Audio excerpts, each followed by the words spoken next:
Hello, everyone. Thank you so much for tuning into the session. We have an amazing fireside chat coming at you live here with Arthur Gooch of Andritz Automation. Arthur, if you would go ahead and turn your camera on and your audio on and join me, we can kick it off. Great. Hey, Arthur, how you doing today?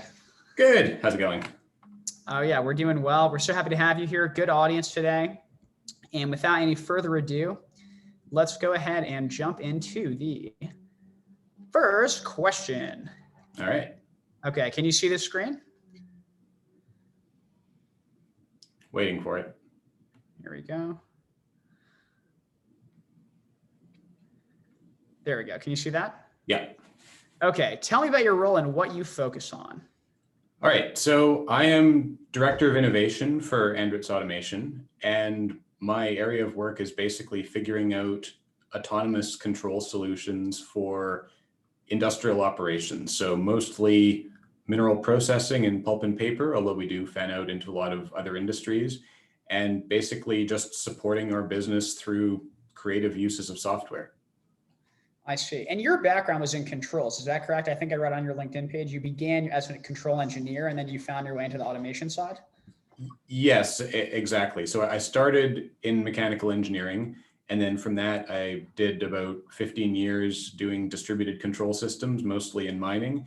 And I think going through that, it was a good opportunity to see a lot of the, I guess, the shortcomings in how technology is applied. Because at least in the industrial plants that I've been lucky enough to visit, generally people haven't been using the software to its full capability. Like modern industrial control systems just have a lot more power than really what's being taken advantage of. And it got a little bit frustrating putting in algorithms that were the same as really what's been done 20, 30 years ago. So over the course of that, migrated more onto the AI side of things, looking for new ways of doing things, get some more efficiency. I see. Okay, cool. And just for anyone in the audience who is not familiar with the terminology used, industrial control systems, I suspect most people are, but could you just elaborate on that just in case there's anybody who isn't? Sure thing. So it's basically the collection of the sensors, the computing systems, and the actuators that control and operate industrial plants. So basically like the eyes and ears of the computer, the brain that has all of the logic that's programmed to run these things, the human machine interface, and then out on the field side, that will go out to motors, hydraulics, valves, everything that's necessary to make one of these plants operate. I see. Okay. Thanks for clarifying. I actually learned something too. Okay. So yeah, thanks for clarifying. So, and then I understand also, Andritz Automation is actually a portion of Andritz, the company as a whole. Right. So do you focus all externally for clients, or do you also work internally, just to clarify? We do both. Most of my work tends to be external, at least as far as our customer base is concerned. But a lot of my work also gets into figuring out internal processes for using software to make our own engineering practices more efficient. Gotcha. Right. So you're really working with a whole different group of people, internal and external. Very exciting. Yeah. Okay, cool. And so now you talked about how your focus right now is on leveraging software effectively, automation, and you also use the term AI. So when you say AI in this situation, is that the same thing in your mind as automation, or automation can be done without AI, but sometimes it has to do with AI? How do you think about all this, I guess? It all overlaps to a great extent, and AI is a kind of it gets thrown around a lot these days. So I try not to hold too precise a definition of it. I mean, generally, I think about it basically all of the software decision-making that we can use to run one of these plants. I mean, generally, when we're talking about AI-focused projects, that would mean modern machine learning techniques, data science and everything that goes with that. Okay, great. Yeah, thank you for clarifying. Okay, cool. Well, let's jump ahead to the next question. Thank you for that that introduction. No problem. Okay, do you see this slide? I do. Okay, where do you see AI making an impact on continuous production specifically? So hopefully not too predictable an answer. Generally more optimized production, more automatic control, and more autonomous control. So gradually taking roles that are done manually in terms of human operation of equipment and making it so that the software can perform these actions on its own without needing a person to push the button. And generally, this has a lot of benefits for the efficiency of the equipment, for energy usage, but also, I mean, where we have procedures that are known, making it so that a computer can do these things. You don't get operator fatigue with when you have a computer making the decision. So that's a really big factor. I mean, the other side of that is the discussion of computers taking people's jobs. And I don't know whether you want to get into that, but that's not an area that I would see there being a whole lot of doom for the workforce, because as we get into more autonomous control, we do see a lot greater needs for people doing other activities to make sure that the plant is running at its best possible point. Okay, interesting. Yeah, your vision for the future is interesting. So you don't see the doomsday scenario as much, where you have people totally losing their jobs because of this improvement in technological operation capability. I mean, yes and no. I'd say I don't see doom on the big scale. Like looking at specific plants, there are problems, but it's at like the personal human level, where it's possible that the autonomy takes one person's job but creates more in another area, and that's potentially, I mean, that's obviously a really difficult thing for the individual if they're not able to transition into another job. So, I mean, it's really easy for people at a high level to back off and say, you know what, we're down one high skilled job here, but we've created another high skilled job over there. And that'll be fine for the next round of workers. But that's a really challenging thing to manage when you're talking about the individual who's potentially getting automated out of a particular function. Yeah, definitely. Something to watch for. So to talk about the exact, I'd love to talk about business outcomes and the specific algorithms or technology that is being used in order to, let's say, reduce human fatigue in a situation. Right. So let's approach the technical perspective first. So what is really going on when you're working with a client, let's say, to automate something like this? That's a pretty broad question. Sure, I mean, take it any way you want. Yeah. Okay, so I mean, specific problem selection is the first one. And I mean, being able to identify a particular engineering challenge that's suitable for a particular kind of software technology, and that on its own, just picking the right problem for a particular application is not necessarily an easy thing to do. Once you've got to the point where you have a problem where you know you need machine learning for it, where that basically means that we can't write down a set of rules to program, and our classical programming techniques aren't getting us close enough to the solution, then we have an engineering process for figuring out how to apply that, which kind of splits into figuring out whether whether we can't automate a thing because we don't know enough about the state of the system, or because the algorithm we have isn't good enough to handle the huge amount of information we have to make good choices. And those two types of problems diverge, and you may wind up with both of them, but either one can be an AI challenge, and both of them are interesting to solve. Yeah, they sound really interesting. And so, okay, now to pivot onto the more business outcomes, I think if you were to give an example or two of, situations that you found yourself in, and, types of work that you've done, and what was the end result? What is it supposed to look like in a good case scenario? What would you say about that? So it's basically looking for systems that are underperforming currently. So using otherwise best available technology. They've gone as far as they can, but they know it has performance problems.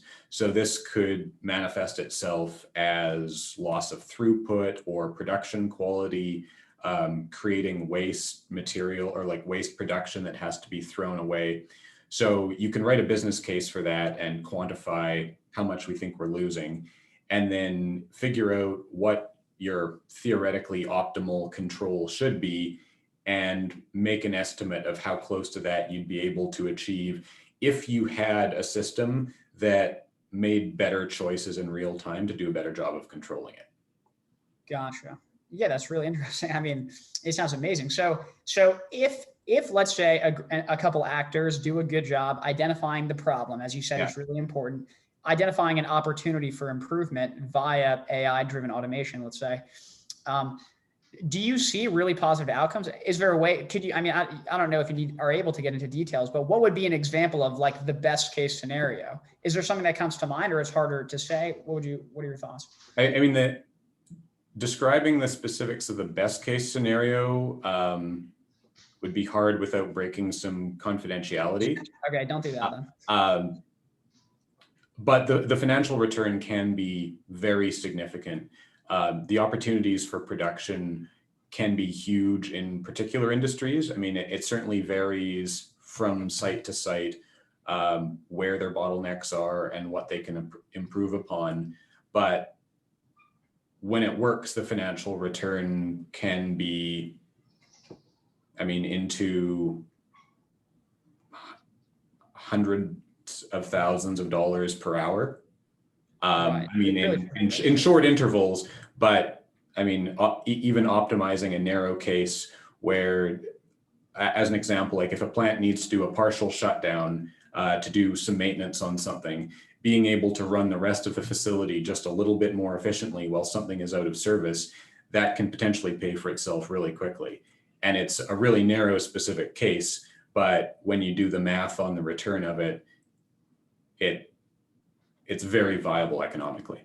Yeah, it sounds it. Okay, that's really cool. Let's move on to the next question, because we're having a lively conversation. We could lose ourselves. Okay, one sec. What do you got in there? Coffee? I do. You a coffee drinker, Arthur? I am. Yeah, I'm a big coffee drinker. How many cups have you had today? This is only number one, but it's a decent sized cup. Okay, here's the next question. Can you see the screen? I do. All right. What challenges do organizations face when trying to leverage AI for continuous production? And we can expand that not continuous production to anything that you might find yourself working on. But yeah, what are the challenges that are common that you see? So possibly surprisingly, the technical aspect is not the first thing that comes to mind. A lot of the difficulties I've had in executing these projects has to do with different stakeholders on the customer side having very different priorities and very different incentives. And particularly when applying an AI solution to a plant almost necessarily means that a particular piece of equipment is going to run differently. And that requires a whole lot of testing.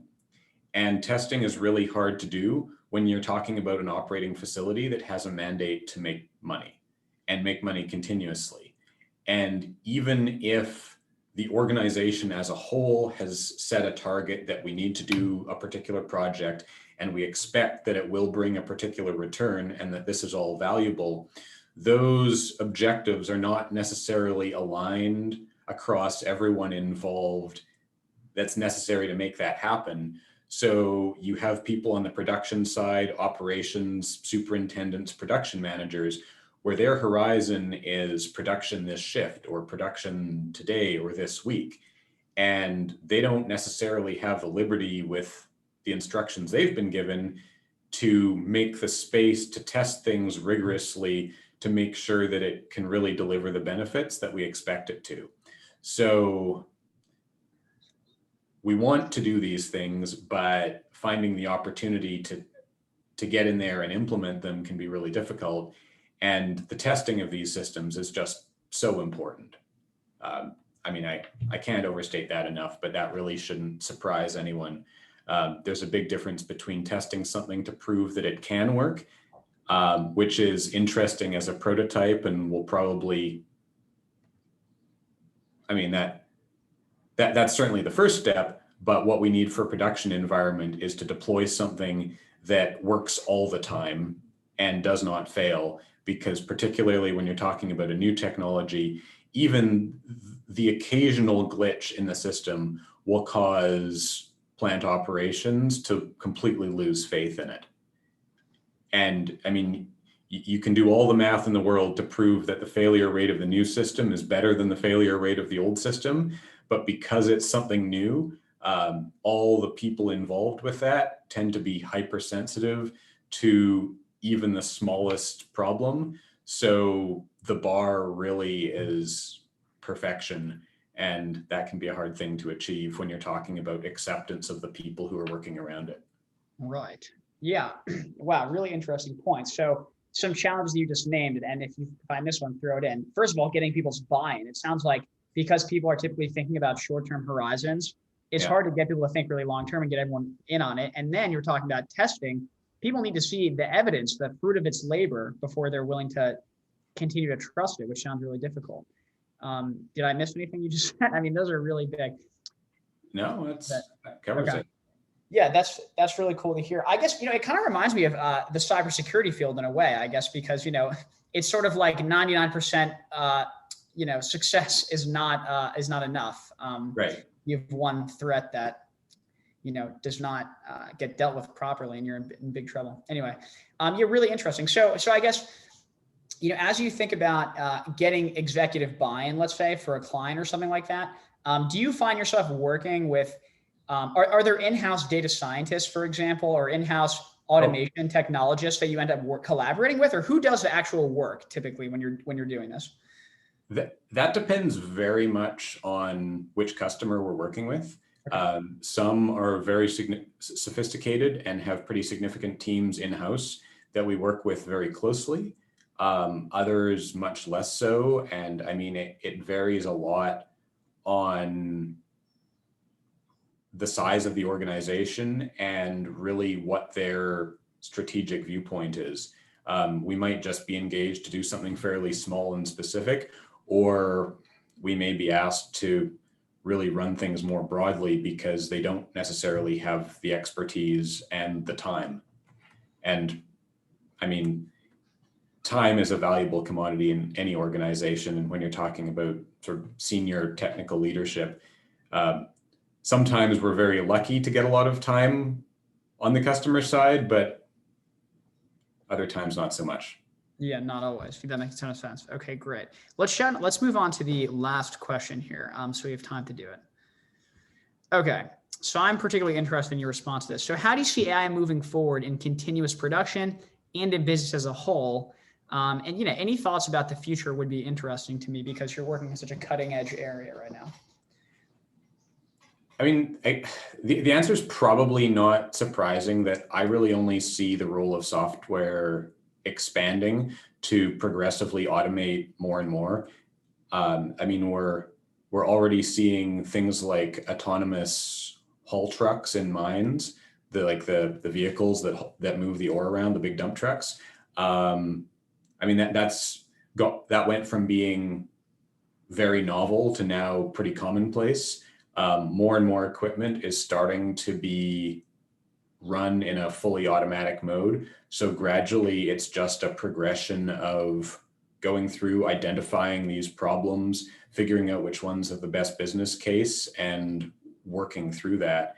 So I see the people involved in running these plants gradually stepping back to a more abstract decision-making process.